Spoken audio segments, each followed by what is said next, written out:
The African Tale of the Boy Who Got Pregnant at Age 2. Once upon a time, in the vibrant village of Nyakio, nestled between rolling green hills and sparkling rivers, a special boy named Kamau was born. His arrival was heralded by an unusual event, a double rainbow that arched across the sky, signaling the birth of someone extraordinary. Kamau's parents, Wanjiku and Marithi, were humble farmers known for their kindness and wisdom. They were delighted to welcome their son, but little did they know the profound impact he would have on their lives and the entire village. From the moment Kamau opened his eyes, there was something different about him. His gaze was sharp, and his smile held a hint of mystery. As he grew, it became evident that Kamau was no ordinary child.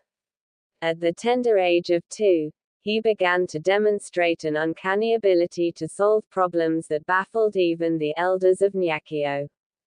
One day, a strange illness swept through the village, affecting livestock and crops. The villagers were at a loss, their livelihoods threatened by this unforeseen calamity. In desperation, they gathered at the village square, seeking a solution. Kamau, playing nearby with his wooden toys, overheard the distress. With a confident stride, he approached the elders. "I can help," he declared, his voice clear and unwavering. The villagers exchanged skeptical glances, but the desperation drove them to listen. Kamau requested a handful of herbs from the forest, specific roots from the riverbank, and a day to prepare. His mother, Wanjiku, watched in awe as her young son meticulously mixed the ingredients, creating a potent remedy. The next morning, Kamau distributed the concoction to the villagers. To everyone's amazement, the livestock recovered, and the crops began to flourish once more. Kamau's wisdom and ingenuity had saved the village from ruin. As Kamau continued to grow, so did his reputation. By the time he was 4, he had become the village's youngest advisor. His next challenge came in the form of a prolonged drought that threatened to parch the fields and dry up the rivers. Kamau spent days observing the land, pondering a solution. One day, he noticed a trail of ants marching purposefully towards the river. With curiosity piqued, he followed them and discovered that the ants were heading towards a hidden network of underground springs. Kamau called the villagers together and shared his findings. "We should follow the ants," he suggested, "and uncover the source of their water. We can channel it to our fields." The villagers, amazed by Kamau's wisdom, agreed to follow his plan. They dug along the path traced by the ants, and sure enough, they found the underground springs. With Kamau's guidance, they built an intricate irrigation system that channeled the water from these springs to the surface, ensuring a steady supply of water for their crops. Under Kamau's direction, the villagers dug trenches and built reservoirs. The fields, once arid, were now lush with greenery. The village prospered, thanks to Kamau's extraordinary foresight. Kamau's wisdom extended beyond practical solutions. When disputes arose among the villagers, he was often called upon to mediate. His approach was simple yet profound. He listened intently, considered all perspectives, and sought solutions that benefited everyone. One day, a heated argument erupted between two families over a piece of land. The dispute threatened to divide the village. Kamau, now 7 years old, gathered the families and the elders under the shade of the ancient baobab tree.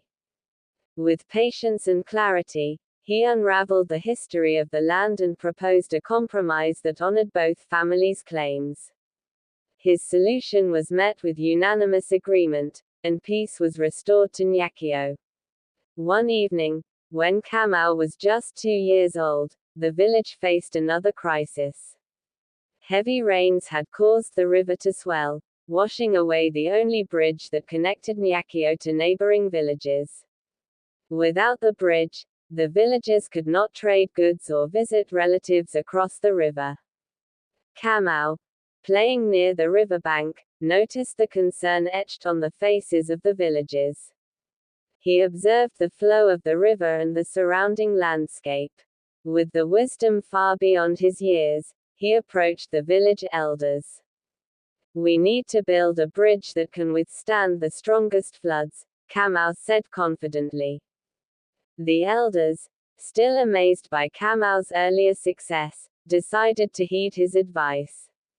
Kamau guided them to use strong bamboo and flexible vines to construct a new bridge. He suggested placing large rocks as anchors on either side of the river to hold the bridge in place. Under Kamau's direction, the villagers worked tirelessly, and within days, a sturdy new bridge spanned the river. It not only withstood the floods but also became a symbol of unity and resilience for the village. Another challenge arose when the village's food supply dwindled due to a pest infestation. The once bountiful gardens were now barren, and the villagers feared a looming famine. Kamau, with his curious mind, studied the insects and their habits. He realized that certain plants could repel the pests naturally. Kamau instructed the villagers to plant a variety of herbs and flowers that the insects disliked around their crops. He also taught them to rotate their crops to maintain soil health. Within weeks, the pests vanished, and the gardens flourished once more. Kamau's innovative farming techniques ensured that the village never faced a food shortage again. As the years passed, Kamau's fame spread beyond Nyakio. He became known as the boy who got pregnant with ideas at the age of 2, a prodigy whose wisdom knew no bounds. Scholars and leaders from distant lands sought his counsel, and his teachings were passed down through generations. Kamau's story became a cherished folktale, a testament to the power of wisdom and ingenuity. His legacy lived on in the hearts of the villagers, inspiring future generations to seek knowledge, solve challenges, and lead with compassion. Now, the boy who got pregnant with ideas at the age of 2 grew into a legend, his name forever etched in the annals of Nyakio's history.